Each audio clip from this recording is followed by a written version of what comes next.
Messi to PSG is a new step in football. From watching one of the biggest players ever to play the sport in a new jersey, new colors, new numbers, with new teammates and new opponents, it's certainly going to create some sort of, uneasiness in me.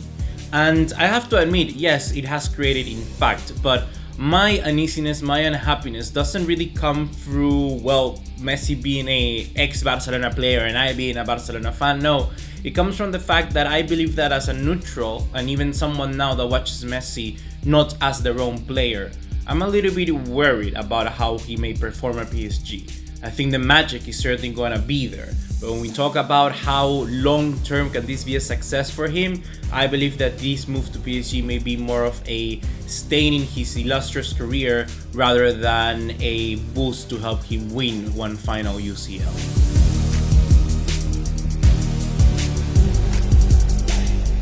What's going on, guys? ¿Cómo están? BugaLuis here. Welcome back to another video here on the channel. And yeah, I may understand what a lot of you guys are gonna be saying. This guy is creating bad PR surrounding Messi because Barcelona's moment right now is incurring complete turmoil. But let me be realistic here. I think that these two things are completely separate. On paper, no matter what you think, the Messi transfer to PSG is potentially one of the best transfers of the window. We're talking about a player that is going on a free to a new club. And not only any player, but the best player ever. Messi is always going to return the money that is invested in him for these 2 years of his contract. Messi is always going to give more to PSG than PSG is going to give to Messi. And I think that is the first thing that we really have to stress out before we continue on with this video.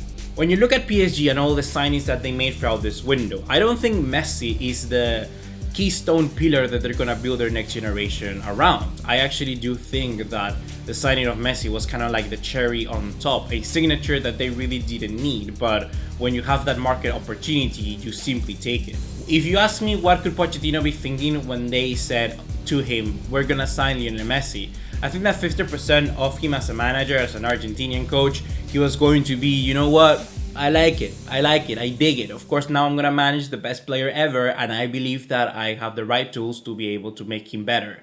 And yeah, that's of course 100% easy to understand. But then the other half of Pochettino, I believe, was a little bit worried because Lionel Messi is a luxurious player. Lionel Messi, in the way that he plays, he demands a lot from the team.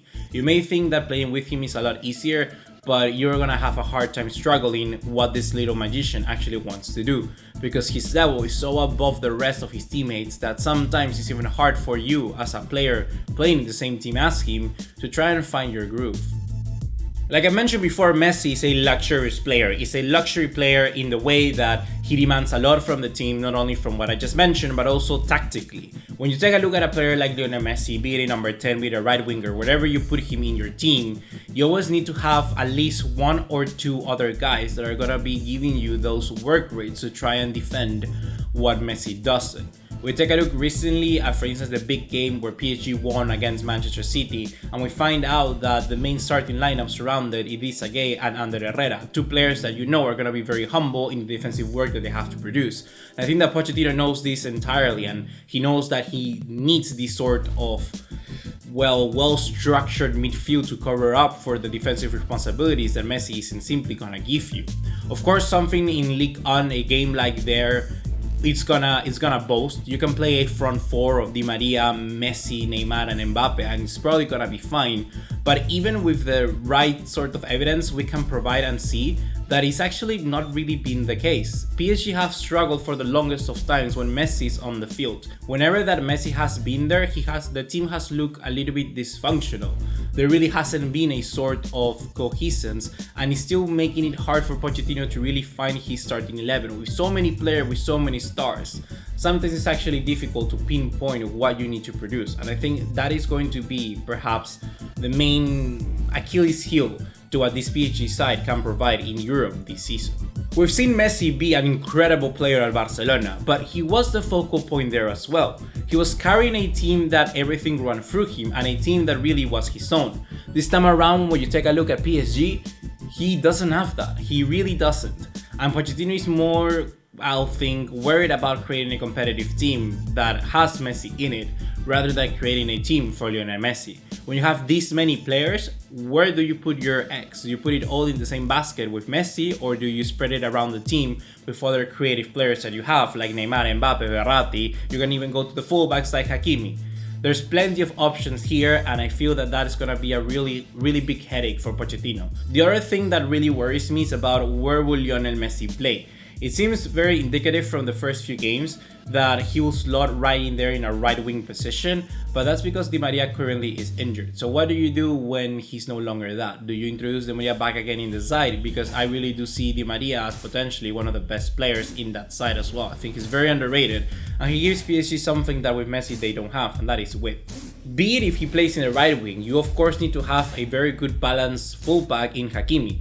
And as you know, probably Hakimi isn't that. Hakimi is not gonna be a player that, well, defends a lot for what Messi does. He really likes overlapping, and then you will need another CDM to cover for those tracks. If it was up to me, my solution would be to put Messi in a false nine position. I think that is where PSG would really exploit what they have. Messi will be easily supported through the center. He wouldn't have to stretch out to try and create the play. And another thing that of course helps it a lot is that you will see the pace of Neymar and Mbappe to try and overlap through Messi's width. And I believe that is a good thing that we could see. And I remember all the way back again to what Barcelona were in the 4-3-3 with Neymar, Suarez, and, well, Messi. Messi was the creator, but the thing was that Suarez, of course, did a lot of work. But then Neymar was just more of a finisher. He was just there not to create, to drop deep and carry the ball, but he was there just to, well, finish the chances. And I feel that, of course, that version of Neymar is a little bit too far gone from the one we currently see today. But it's, on one side, it's a positive because it means that more players can be relied on upon to create and break a duck. But I would also like to see the Neymar returning to that goal-scoring threat that we know that he was. Mbappe is 100% that at this current moment, but if he can do it for the right as well, I think it will be more beneficial to PSG. That's gonna be it for me right now, guys. Hope you have enjoyed this video. I just wanted to share with you my worries about Messi at PSG. I think there needs to be some job to be done first by Pochettino to ensure that he's at his best of his abilities. But then the next video that I also want to do, guys, is talk a little bit about him and Ronaldo, because as we know, there's two big name players, probably the biggest names in my football lifetime, of course. They have changed clubs, and that is something that also we must talk about and think about how that would impact the world of football. So let's talk about that in the next video. See you in the next one. Take care. Ciao, ciao.